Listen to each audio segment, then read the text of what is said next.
नमस्ते मित्रों, कथानिधि चैनल पर आपका बहुत बहुत स्वागत है। हमारी आज की कहानी एक बड़ी ही हृदयस्पर्शी कहानी है। कहानी का नाम है पुनर्विवाह। तो चलिए कहानी शुरू करते हैं। दिल्ली के प्रीतमपुरा में बड़े भाई की शादी को 1 महीना बीत चुका था। भाभी को लेने के लिए मुझे ही भेजा गया। अम्मा ने कहा, अपने रिवाज में देवर ही भाभी को उसके मायके से ससुराल लेकर आता है। पहले तो मैं आनाकानी करने लगा, ये कैसा रिवाज है? बड़े भैया को जाना चाहिए और आप लोग मुझे भेज रहे हैं। अम्मा बोली, अभी अभी नई रिश्तेदारी हुई है, इसलिए दूल्हा अपनी दुल्हन को लेने नहीं जा सकता। जब रिश्तेदारी पुरानी हो जाती है तब तो सारी जिंदगी तेरे बड़े भैया को ही जाना है अपनी ससुराल। बड़ी बहन मेरी तरफ ही देख रही थी। मैं घर में सबसे छोटा था। बहन को देखकर मैंने अम्मा से कहा, मैं दीदी को भी साथ ले जाता हूँ, मेरा भी वहां समय कट जाएगा। पहली बार भाभी को मैं लेने के लिए जा रहा हूँ, मैं अकेला नहीं जाऊंगा, दीदी साथ चलेगी मेरे। अम्मा ने इजाजत दे दी। ठीक है, तू अपनी बड़ी दीदी को साथ ले जा, अब तो खुश है? अम्मा की बात सुनकर मेरे चेहरे पर प्रशंसा आ गई। अम्मा ने किराए के लिए कुछ पैसे मेरी मुट्ठी में थमा दिए। हम दोनों भाई बहन जमुना पार से 971 अवंतिका नंबर की बस पकड़कर पीतमपुरा के बस स्टैंड पर उतर गए। भाभी जी के घर पहुंचे तो सब लोगों ने हमें घेर लिया। खूब खातिरदारी हुई। भाभी ने भी पूरे मोहल्ले को बताया, देखो मेरा देवर आया है और साथ में मेरी छोटी ननद भी आई है। भाभी जी ने एक शख्स से हमारा परिचय करवाया। उनकी उम्र लगभग 34 वर्ष होगी। वो दूर गांव के भाभी जी के मामा लगते थे। 13 साल से भाभी जी के घर पर ही रह रहे थे। पढ़े लिखे थे और एक प्राइवेट जॉब करते थे। 13 साल पहले जब वह दिल्ली आए थे तब एक बिल्डर के पास काम कर रहे थे। उस बिल्डर के पास बहुत से मकान थे। उन्हें मकान की देखभाल के लिए वह 24 घंटे बिल्डर के दिए हुए मकान में ही रहते थे। महीने 2 महीने में एक आध चक्कर भाभी जी के पीहर में लगा ही लेते थे। लेकिन शादी के लिए कोई लड़की न मिल सकी, इसीलिए अभी तक कुंवारे थे। काफी लंबी बातचीत चली, फिर हम भाभी जी को लेकर घर लौट आए। 1 साल के बाद अम्मा ने मेरी बड़ी बहन की शादी भी कर दी। शादी के 1 महीने बाद अम्मा ने मुझसे कहा, नेक राम, जल्दी तैयार हो जा, तेरी बड़ी दीदी का फोन आया था, उसने तेरे लिए एक नौकरी ढूंढी है। अब मैं भी बड़ा हो चुका था, 2 पैसे कमाकर पिता का हाथ बटाना चाहता था, इसीलिए बड़ी दीदी के घर चल पड़ा। अम्मा ने अभी बताया था, जब तू नौकरी करेगा तो तेरे लिए भी शादी के लिए रिश्ते आने लगेंगे और हम तेरी भी शादी कर देंगे। अगले ही दिन 2 जोड़ी कपड़े लेकर मैं बड़ी दीदी के घर पहुंच गया। बहन ने खिलाने पिलाने में कोई कसर न छोड़ी। मैं भी सोचने लगा, जब बहन कुंवारी थी तब मेरी बहन मुझे हमेशा डांटती थी, गुस्सा करती थी, मेरे लिए जली जली रोटियां बना देती थी। लेकिन आज देसी घी लगाई हुई बढ़िया रोटियां दे रही है, एकदम गोल गोल रोटियां। तभी अचानक लाइट चली गई। बहन बटुए से पैसे निकाल कर जाने लगी तो मैंने पूछा, दीदी कहाँ जा रही हो? अरे मैं मोमबत्ती लेने जा रही हूँ, यहाँ अक्सर ही लाइट चली जाती है। मैंने दीदी से कहा कि जब तुम कुंवारी थी तब तो मुझ पर बड़ी हुक्म चलाती थी, जा नेकराम ये सामान लेकर आ, आज हुक्म क्यों नहीं चला रही हो? बहन हंसते हुए बोली, वह तो बचपन की बातें थी, बचपन में तो अक्सर ही भाई बहन आपस में लड़ते हैं, झगड़ते रहते हैं। तब मैंने बहन से पैसे लेते हुए कहा, लाओ मैं लेकर आता हूँ मोमबत्ती। बहन को पता था नेकराम जिद्दी है, मोमबत्ती लेकर ही आएगा। तब बहन बताने लगी कि घर से बाहर निकलती है, सामने जो किराने की दुकान है वहां से मोमबत्ती मत लेना, उस दुकान में एक बूढ़ी आंटी बैठी रहती है, उनसे हमारा झगड़ा चल रहा है। दुकान का सारा कूड़ा करकट हमारे घर के आगे ही फेंक देती है वो, और सफाई भी नहीं करवाती। मेरी कई बार उससे तू मैं हो चुकी है, लेकिन एक नंबर की ढीठ है। एक कान से सुनती है, दूसरे कान से निकाल देती है।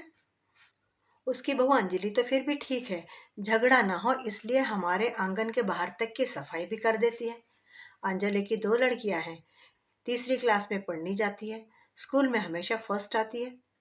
लेकिन अंजलि विधवा है, इतना कहकर बहन बताते बताते रुक गई। तब मैंने अपनी बहन से पूछा, अंजलि कैसे विधवा हो गई? अभी तो उसकी लड़कियां छोटी है, जैसे कि तुमने बताया कि लड़कियां अभी तीसरी क्लास में पढ़ रही हैं। अंजलि के पति एक राजमिस्त्री थे। जब मैं शादी होकर आई तब मैंने देखा अंजलि के पति को। एकदम बड़े सुंदर से थे, सीधे साधे भी थे। लेकिन दूसरे दिन खबर आई कि तीसरी मंजिल से उसके सर पर एक ईंट आकर गिर पड़ी। सर फटने की वजह से बहुत खून बह गया था। डॉक्टरों ने बहुत कोशिश की बचाने की, लेकिन नाकामयाब रहे। मकान मालिक ने कोई मुआवजा तक नहीं दिया।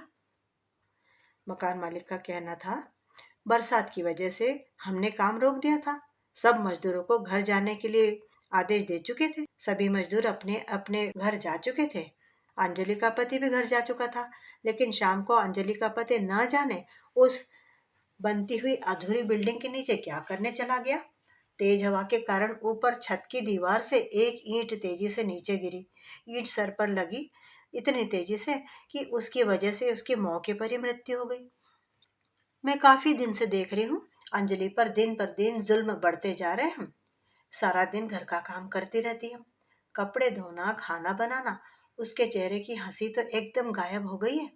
और उसका जेठ सांड जैसा उसे हमेशा घूरता ही रहता है। अंजलि के माता पिता भी बहुत गरीब है। अंजलि छोटे से गांव की रहने वाली है। वो अपने माँ बाप के घर जाकर उन्हें और दुखी नहीं करना चाहती है, इसीलिए यहाँ पर अपने जेठ जेठानी और सास ससुर के सितम सहती रहती है। अब अंजलि बेचारी जाए भी तो कहाँ जाए, पढ़ी लिखी है नहीं। गांव में आज भी लड़कियों को कहाँ पढ़ाया जाता है। जो माता पिता जागरूक है वही माता पिता अपनी बेटियों को स्कूल भेज रहे हैं। बाकी तो अपनी बेटियों को घर से बाहर ही नहीं निकलने देते। इसी वजह से बेचारी अंजलि अनपढ़ रह गई है। एक शादीशुदा जवान स्त्री का पति जब नहीं रह जाता, दुनिया वाले उसे जीने नहीं देते हैं। बातें करते करते कब लाइट आ गई पता ही ना चला।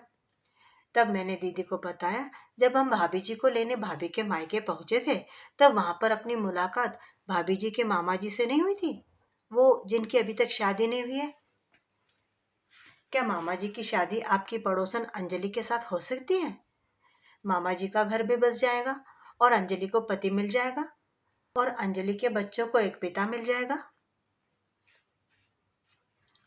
दीदी ने मुंह पर उंगली रखते हुए कहा, धीरे धीरे बोल, दीवारों के भी कान होते हैं। लेकिन ऐसा हो कैसे सकता है रे? क्यों नहीं हो सकता दीदी?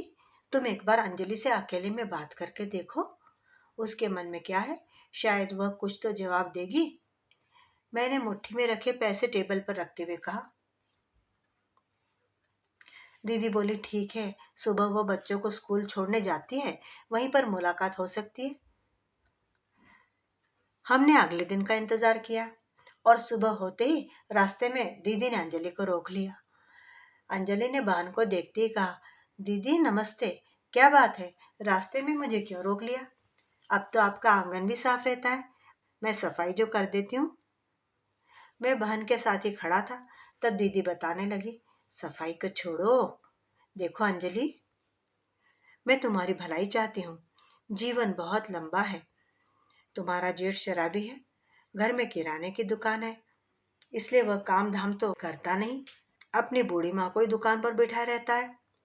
बेटे के नाम पर एक धब्बा है, वो धब्बा। और तुम अंजलि, तुम्हारे आगे पूरी जिंदगी पड़ी है।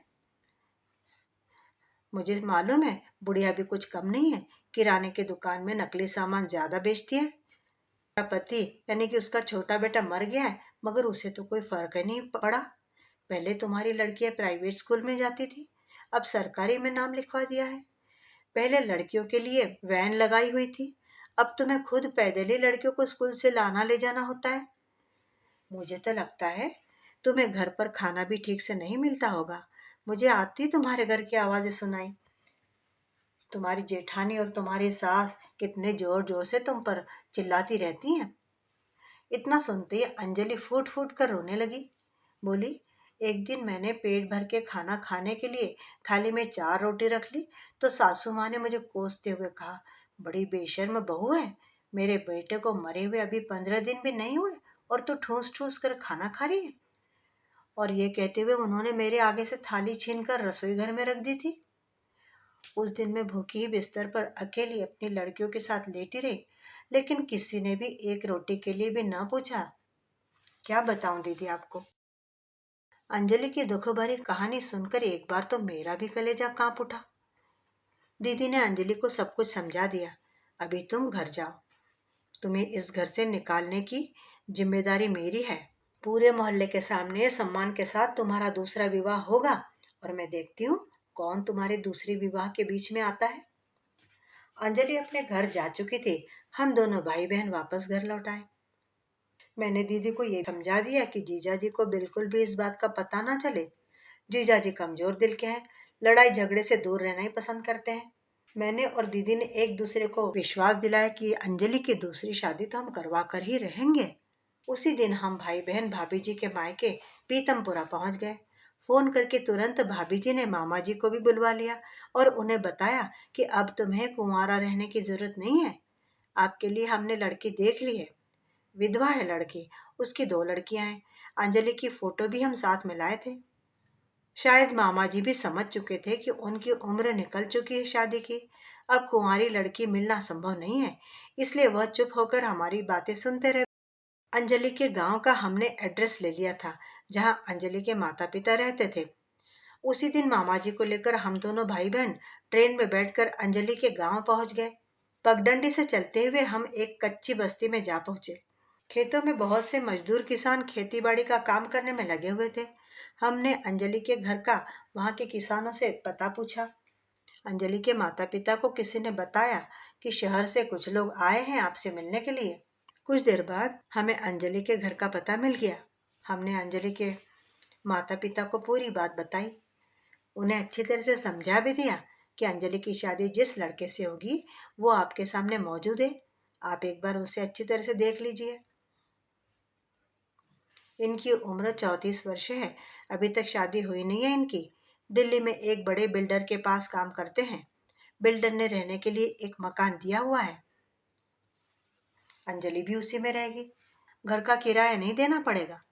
अंजलि की दोनों बेटियों को पढ़ाने की पूरी जिम्मेदारी भी ये लेंगे और शादी से पहले अंजलि की दोनों बेटियों के नाम 40-40 हजार रुपए बैंक में जमा भी करवा देंगे। देखो, ये रही बैंक की रसीद। फेरे मंदिर में होंगे। कुछ भी खर्च करने की आपको जरूरत नहीं है। अंजलि के माता पिता को जब पूरी तरह तसल्ली हो गई, तब अंजलि के माता पिता ने अपनी बेटी अंजलि को गांव बुला लिया। अंजलि अपनी दोनों बेटियों को लेकर गांव आ चुकी थी। गांव के ही एक पुजारी ने मंदिर में अंजलि और मामा जी के साथ फेरे देकर विवाह संपन्न करवाया। मामा जी अंजलि के माता पिता के पैर छूने के बाद अंजलि और उसकी दोनों बेटियों को वहीं से अपने दिल्ली के बिल्डर वाले मकान पर ले गए। हम भाई बहन वापस घर लौट आए। दिन भर में हमने सारा काम निपटा लिया था। शाम को जीजाजी घर आए। उन्हें इस बात की कोई भनक तक नहीं थी। जीजाजी रात का खाना खाकर बाहर डालने के लिए गए। कुछ देर के बाद लौटे और हम दोनों भाई बहनों को बताने लगे। सामने जो अंजलि रहती है, आज सुबह अपने गांव चली गई थी। गांव से खबर आई है कि उसकी शादी हो चुकी है। अब वह यहाँ कभी नहीं लौटेगी। अंजलि की शादी किसके साथ हुई, कैसे हुई और शादी होकर कहाँ रहने गई, ये बात किसी को भी मालूम नहीं। अंजलि के सास ससुर बड़े चिंतित हैं और उसके जेठ जेठानी भी परेशान हैं। अब उनके घर का काम कौन करेगा। दीदी मन ही मन बड़ी खुश थी। आखिर मैंने पड़ोसन से बदला ले लिया। मेरे घर के आगे कूड़ा फेंकती थी ना, और मैं इसलिए खुश था। 2 लोगों के आपस के सहयोग से उनका परिवार बस गया। आया तो था मैं बहन के घर नौकरी के लिए, लेकिन मुझे ये काम ज्यादा जरूरी लगा। मित्रों, पुनर्विवाह, ये कहानी अभी आप सुन रहे थे। कैसी लगी कहानी आपको। उम्मीद करती हूँ कि कहानी अच्छी लगी होगी। कमेंट करके बताइएगा जरूर। और चैनल पे नए हैं तो चैनल को सब्सक्राइब भी जरूर कर लीजिएगा। कहानी सुनने के लिए बहुत बहुत धन्यवाद।